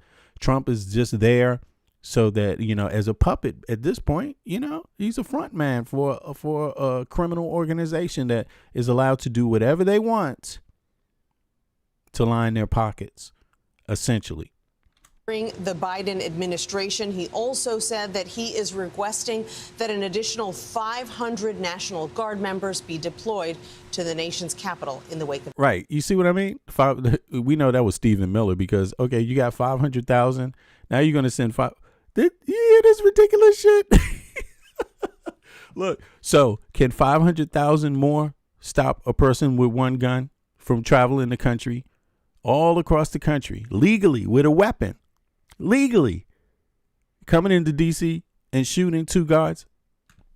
I mean, sure, deploy 500,000 people, but Are you doing that to stop somebody from driving all the way across the country to shoot? Because there's nothing there stopping them still. There's nothing there. There's nothing there. The law allows you to drive across the country with your weapon. Just like the law allowed the dude who came from one state to go to another state and to a Black Lives rally, Black Lives Matter rally, and shoot somebody. I mean, sure, he shouldn't have shot the person, but it allowed him to bring his automatic weapon across state lines because there's laws that allow you to do that. You see what I'm saying? So this is just 500. Did he say 500 or 500,000? Let me go back. I'm sorry. Either way, it's just okay. What are they going to do? Where are you going to have them stand this time? Unknown armed men. Last night, in a social media post, President Trump says that he wants to re-examine every single person who came to the U.S. from Afghanistan during the Biden administration. He also said that he is requesting that an additional 500 National Guard members. Okay, so he said 500. So there you have it. I'm in any case, that part is almost like a reaction. Send more God, send more numbers, more money. I'm going to spend 10 more billion on this. It's nothing comprehensive. It's just like, so where they going to come from? A state that has more violence? A state where more people get shot? Is that where you're going to send them from? A state where people have less money in their pocket? A state where people can't afford food? A state where they can't pay their motherfucking health care bills anymore. A state where they can't even afford to go in and buy groceries or pay the utility bills. That's where you're going to send the National Guard people from. Yeah, that's his plan. That's his plan. Yeah. So it seems to me like that's pretty much the gist on the story. Let me do one other thing here. Let me see something here. Did the shooter legally possess a weapon? Did he purchase the weapon or have a license? Did the shooter have a license for the weapon? Let's see. I know he didn't have a DC license. You can't, if you have a weapon, once you bring it into DC and plan on using it or possessing it for some sort of, to actually assemble it in DC, if you're planning on staying in DC, you're supposed to register the weapon if you purchased it legally. Okay, so they haven't publicly confirmed that. Wonder what's taking so long. FBI was wrong. FBI Kash Patel, where you at? You can't tell people if the dude legally purchased the weapon. And I think this is pretty much what it comes down to. They don't want to highlight that the gun laws allow you to do this. I mean, someone can come tomorrow and do the same thing. Nothing will stop them from traveling all the way across from the furthest point of distance all the way to the nation's capital with a weapon in their car, pulling up, assembling it in 5 minutes, in 2 minutes, and shooting some people. There's nothing there in the law to stop it, and that's on purpose. Like Charlie Kirk said, these deaths are the price of having, gun rights. That's what he said. That's his thought. I thought he was stupid as fuck for saying that, but he said it and he got shot. This is crazy and killed, it's just, but that's how ridiculous this stuff is. Investigators recovered a handgun believed to be the one used. Authorities have said it is unclear how the suspect, now identified as an Afghan, could have obtained it. It's legal. God damn it. He live in Washington State. What is it? He can't. In any case, even if it's not legal, he's 2 feet away from guns everywhere. So, but I want to know. I want to find out. I mean, if you've been granted asylum, do you not have gun rights? That's a good question. No credible public record or law enforcement statement so far claims that he held a valid firearms license permit. Multiple news reports emphasize that it's not yet known when or how he got the gun.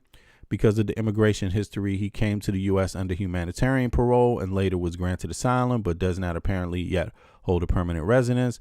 There are legal questions about whether he would even qualify under typical firearms. I heard it some states in the U.S. where it's just period.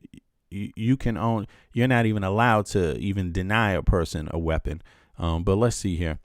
Whether he would even qualify, okay, some media outlets mention federal restrictions on firearms ownership by non-citizens or non-permanent residents. Okay, but notice how it says this, look, there's federal restrictions, but what are the restrictions? Firearm ownership. Okay, so then damn, maybe that is a thing. Maybe he got it illegally. Legal background that complicates licensing. Okay, so this is what's hard to know. Under the U.S. federal law, non-citizens, especially non-permanent residents, are generally subject to stricter restrictions. That's not a ban though. That's not a ban on these people. That's stricter. Okay, so are generally subject to stricter restrictions when it comes to purchasing or possessing firearms, though exceptions and state level rules may vary. Just like, you know, the federal government calls weed one thing and different states call weed something else and distribute it. Yeah, and D.C. is one of those states, by the way. Did you know that? D.C. doesn't follow the federal guidelines for weed, you know, given that, and a bunch of other states don't, you know, because there's this issue in the United States, and it always goes back and forth where, you know, one day Republicans are saying this is a state's issue, and the next day they're saying this is the federal government. When they got a president in charge, this is the states need to listen to the president. You know, they always flip-flopping over this shit. But given that Lockenwall was admitted under humanitarian parole and later granted asylum, but has no confirmed green card yet, it's unclear under which legal classification he would fall for purposes of a gun license. Now, conclusion, authorities do not confirm that Lockenwall had a license. In fact, multiple reports say they don't know how he obtained the gun until investigators, because you would think the FBI could do a search and find that out pretty quick. But you can't, because all the states are not complying, are not doing. I mean, it is difficult until investigators produce licensing, purchase records, or confirm a license. We cannot assume he had one. Okay, if you like, I can walk through what the laws would require for someone like him. Okay, let me see something. What states allow anyone? What states allow?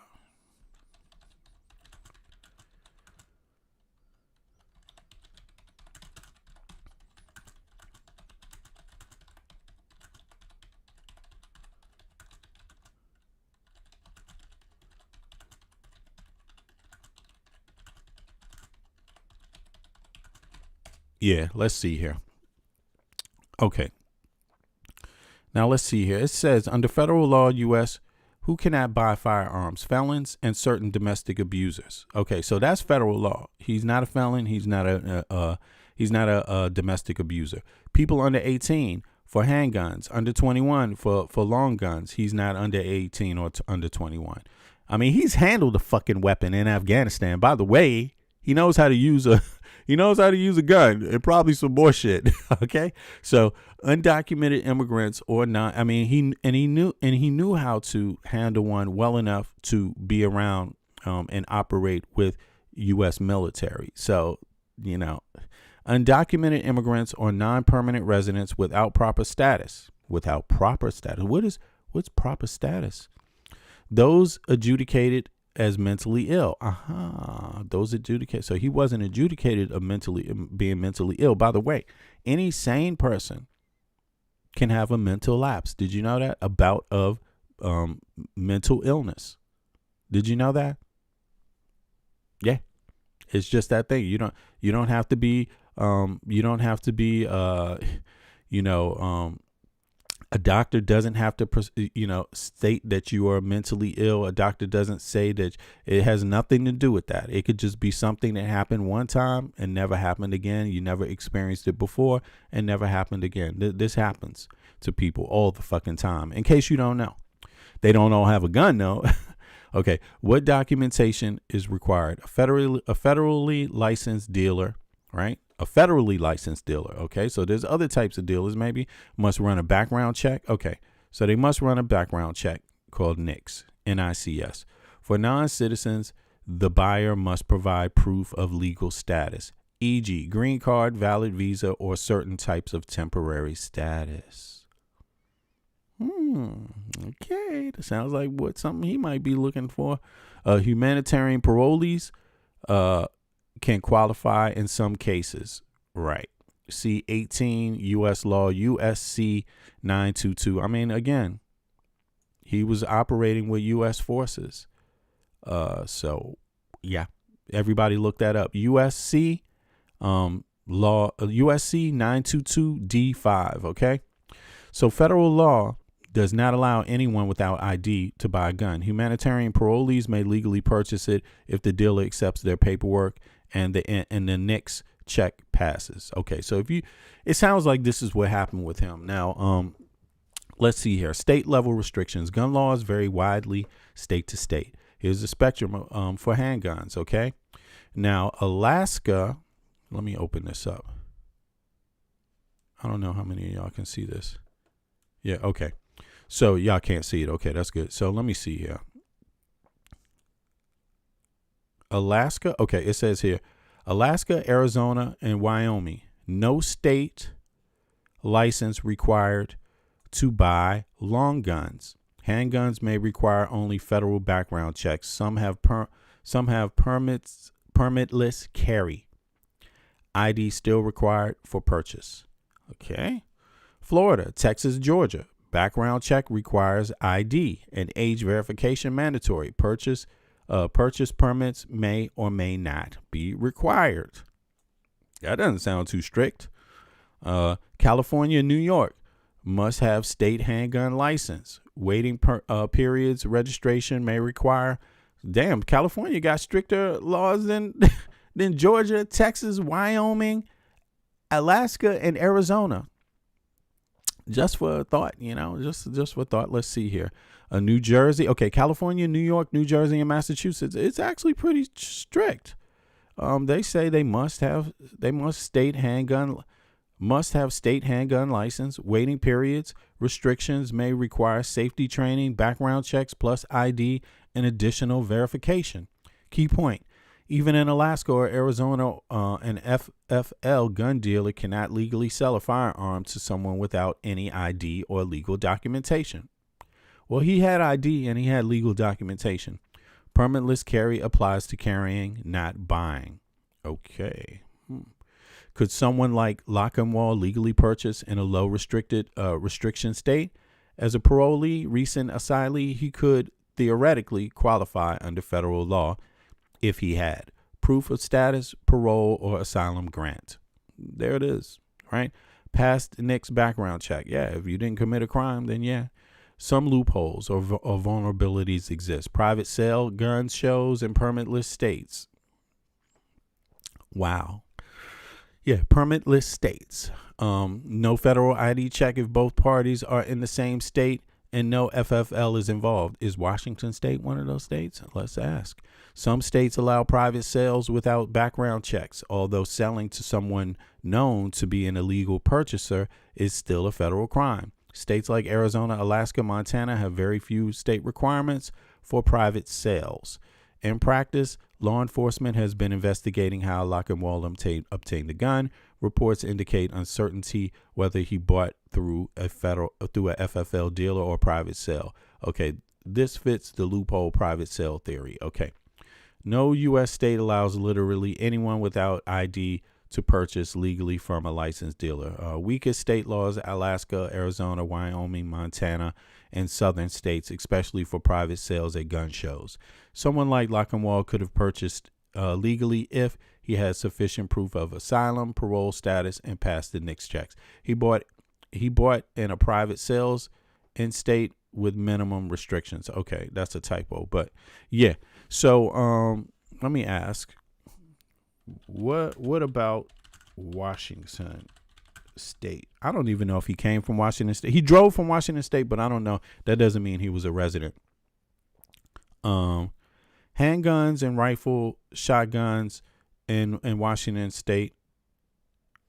Age restriction 20. You got to be over 21. You got to be 18 to 21. Okay. Permit and background checks. All handguns must go through the federally licensed dealer and background check. Okay, but that doesn't restrict you. That doesn't restrict him. right?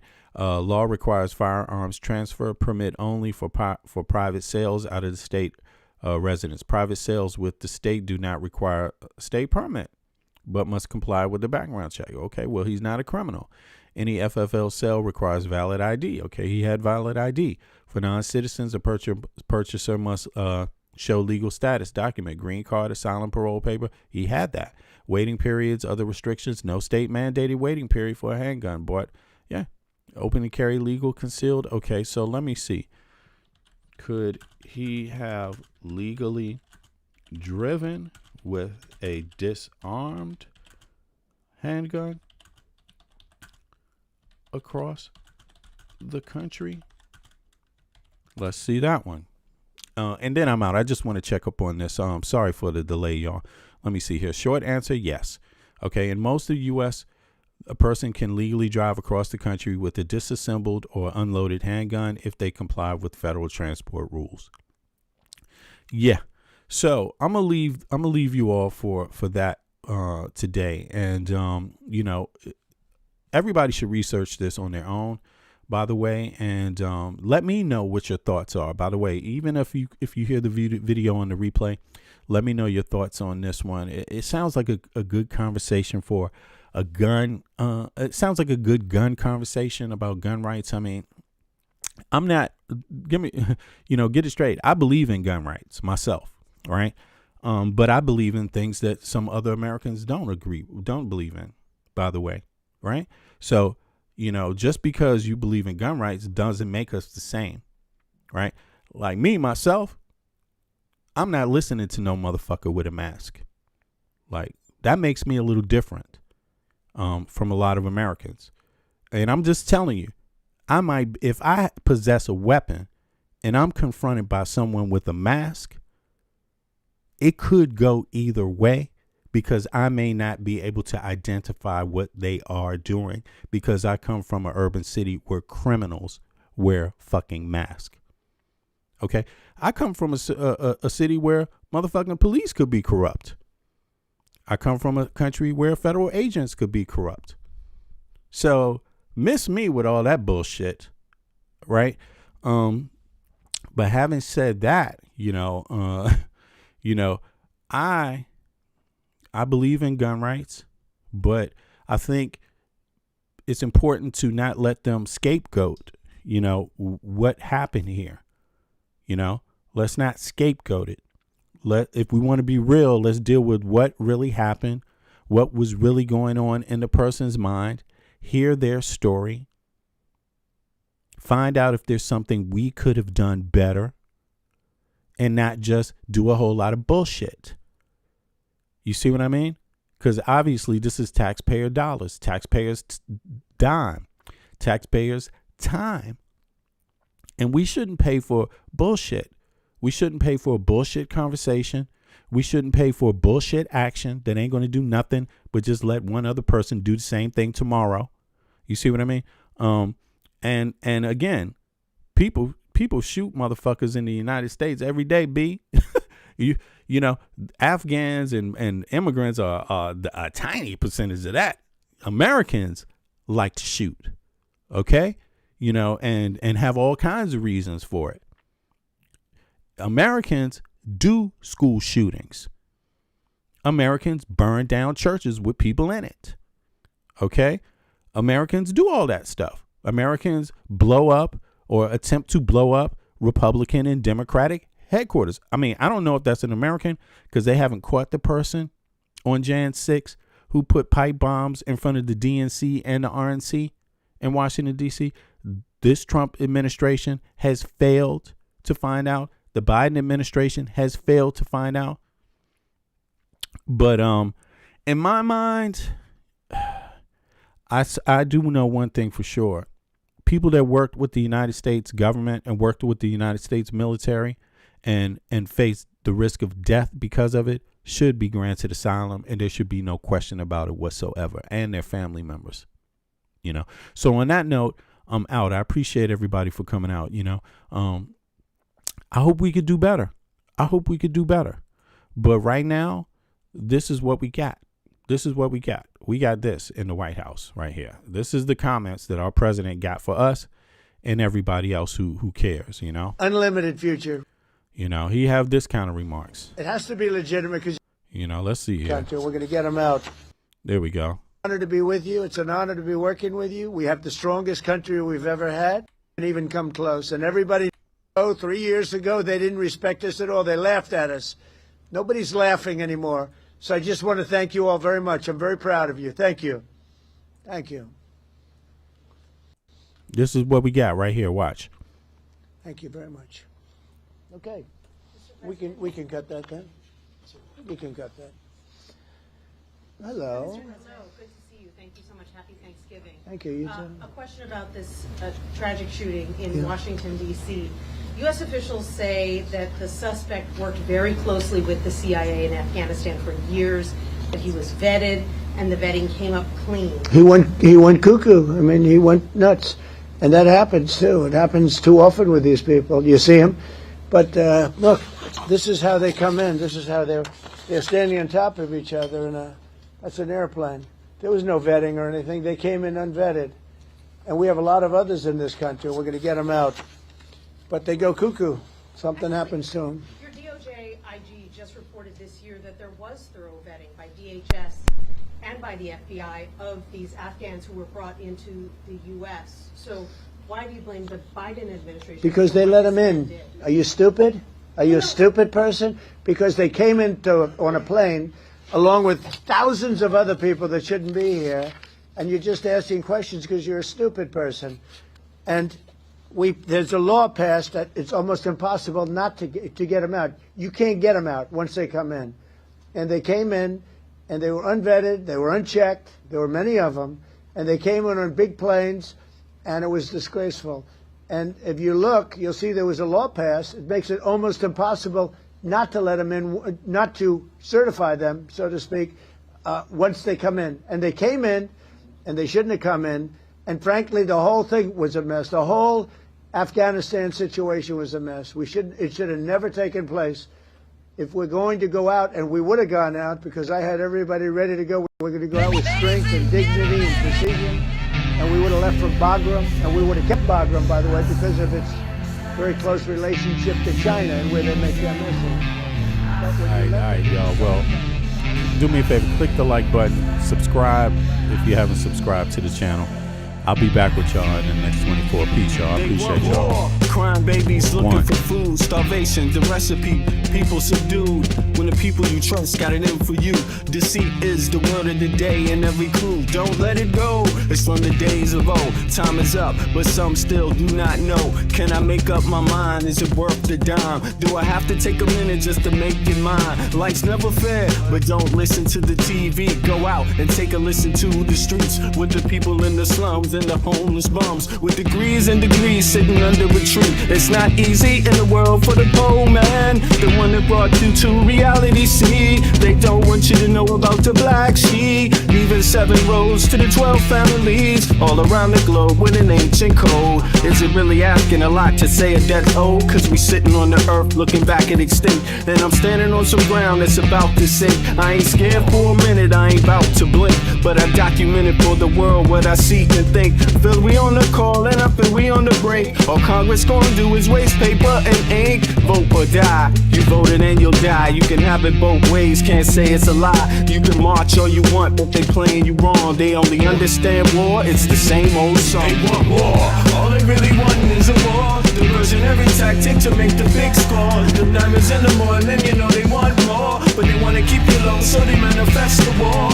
War, all they really want is a war. Diversionary tactic to make the big score. The diamonds in the morning, you know they want more, but they wanna keep you low, so they manifest the war. Like the lotus coming out of the mud with colors, I create envy in those with power but jealous. I unify the poor with my song, the hell with the others. Descended the way they treat indigenous brothers, cause I understand we link forever. They try to hate us even though that we keep it together. I'm not talking about controlling the air or the weather. I'm talking about maintaining the truth, the high endeavor. A rebel drops bombs in the midst of trouble. The free world counterattack and now there's double. But nature gets the shit in a way that's subtle. If you stop the machines for a minute, it, you might hear, but they won't, cause the TV's whisper in the ear. And capitalism has eyes that don't fear, and they cloud up and get crazy and won't steer. And like an ab, it's hard to get an ass to listen. Living like this is like living in prison. It's hard to keep hope when you're living in prison. The spiritual thoughts, so yes, the mental prison. The outside, yes, it's got to get through. Something's gotta die, so something here can live. Your life is nothing if you got nothing to give. Keeping the spiritual, yes, disguised as religion. Controlling your mind, the mental prison. They want war, all they really want is a war. Diversionary tactic to make the big score. Them diamonds in the morning, then you know they want more. But they wanna keep you low, so they manifest the war. All they really want is a war. Diversionary tactic to make the big score. Them diamonds in the morning, then you know they want more. But they wanna keep you low, so they manifest the war.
Take heed.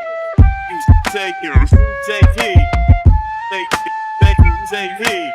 Take heed. Take heed. Take heed. Take heed. Take heed. I traveled the globe just to gain perspective. The theory of relativity applied. Of course, it took a while to decide how I should proceed. But either my life is truly based